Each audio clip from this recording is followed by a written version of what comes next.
மத்திய கிழக்கு மோதல்கள் இருந்த போதிலும் மலேசியாவின் எண்ணெய் மற்றும் எரிவாயு விநியோகம் பாதுகாப்பாக உள்ளது என்றும், ஆனால் அதிகரித்து வரும் உலகளாவிய விலை அரசாங்கத்தின் நிதிநிலைக்கு தொடர்ந்து அழுத்தத்தை அளிப்பதாகவும் பிரதமர் டதஸ்ரீ அன்வார் இப்ராஹிம் தெரிவித்துள்ளார்.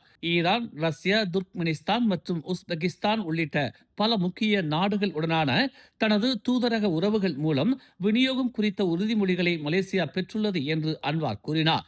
இருப்பினும் அதிக சரக்கு கட்டணம், காப்பீட்டு செலவுகள், கப்பல்கள் மற்றும் நிறுவனங்களுக்கான பாதுகாப்பு அம்சங்கள் காரணமாக விலைகள் உயர்ந்து வருவதாக நிதி அமைச்சராக இருக்கும் அன்வார் தெரிவித்தார். இன்று அதிகாலை சுமார் 2:40 மணி அளவில் பத்துகாஜா அருகே சாலையின் நடுவில் மோட்டார் சைக்கிளில் சென்று கொண்டிருந்த தோட்ட தொழிலாளி ஒருவர் பசுமாடு மீது மோதியதில் உயிரிழந்தார். 7வது மைலில் உள்ள ஜலான் தஞ்சோங் துவாலாங் என்ற இடத்தில் 30 வயதான பழங்குடி இனத்தைச் சேர்ந்த ஷா ரின் புசு என்ற தோட்ட தொழிலாளி பலத்த காயங்களால் சம்பவ இடத்திலேயே உயிரிழந்தார் என்று பத்துகாஜா மாவட்ட காவல்துறை தலைவர் நூர் எவான் முகமது தெரிவித்தார். பாதிக்கப்பட்டவர் கோப்பைங்கில் இருந்து கம்போங் ஆயர் தேனா நோக்கி பயணித்துக் கொண்டிருந்த போது சாலையின் நடுவில் திடீரென தோன்றிய பசுவை அவரால் தவிர்க்க முடியாததால் மோதல் ஏற்பட்டது என்று நூர் எவான் தெரிவித்தார். ஸ்லாங்கூர் சுல்தானை அவமதிக்கும் வகையில் முகநூலில் பதிவிட்டதாக கூறப்படும் குற்றச்சாட்டின் பேரில் பினாங்கு புக்கிட் மெத்தாஜாமில் நேற்று மாலை 30 வயது மதிக்கத்தக்க நபர் ஒருவர் கைது செய்யப்பட்டு தேச துரோக குற்றச்சாட்டின் கீழ் விசாரிக்கப்பட்டு வருகிறார். லூகாஸ் லியாம் என்ற முகநூல் கணக்கிலிருந்து மே 2ஆம் தேதி அந்த ஆட்சேபனைக்குரிய பதிவு வெளியிடப்பட்டதாக புக்கிட்டமான் குற்றப்புலனாய்வுத்துறை இயக்குநர் எம் குமார் தெரிவித்தார். இருப்பினும் அவர் அந்த பதிவின் விவரங்களை வழங்கவில்லை. நாடு முழுவதும் 12 காவல் புகார்கள் பதிவு செய்யப்பட்டதை தொடர்ந்து அந்த கணக்கின் உரிமையாளர் என்று நம்பப்படும் நபரை மலேசிய தகவல் தொடர்பு மற்றும் பல்லூடக ஆணையமான MCMC அடையாளம் கண்டதன் உதவியுடன் இந்த கைது நடவடிக்கை மேற்கொள்ளப்பட்டதாக எம் குமார் தெரிவித்தார். 2 கைபேசிகள் மற்றும் சிம் கார்டுகளும் பறிமுதல் செய்யப்பட்டன.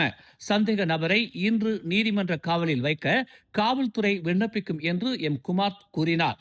தேச துரோக குற்றச்சாட்டை தவிர பொது அமைதிக்கு குந்தகம் விளைவிக்கும் நோக்குடன் அவமதித்த குற்றச்சாட்டின் பேரிலும் காவல்துறை அவரை விசாரித்து வருகிறது. நேற்று மாலை தைப்பிங் அருகே ஜலான் இசூடின் ஷாவில் உள்ள சுங்கை ஜெப்போங் ஆற்றங்கரையில் குப்பை குவியலில் அடையாளம் தெரியாத ஆண் ஒருவரின் சடலம் ஒன்று கண்டெடுக்கப்பட்டது.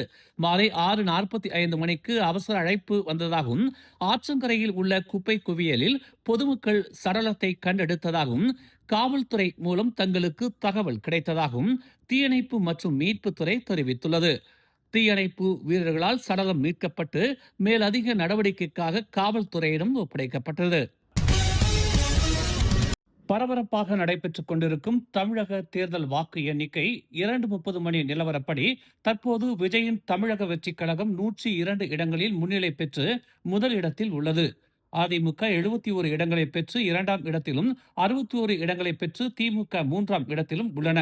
திமுகவின் முக்கிய புள்ளிகள் பலர் பின்னடைவை சந்தித்து வருகின்றனர். தற்போதைய இந்த முடிவுகள் மூலம் தமிழக அரசியலே தலைகீழாக மாறியுள்ளது. விஜய் ஆட்சி அமைக்கிறாரா அல்லது தொங்கு சட்டமன்றம் அமையப் போகிறதா என்ற கேள்விகள் எழுந்த வண்ணம் உள்ளன. இன்னும் பல சுற்று வாக்குகள் எண்ணப்பட உள்ளன. அதன் பிறகு நிலவரங்கள் இன்னும் மாறலாம் என்று எதிர்பார்க்கப்படுகிறது.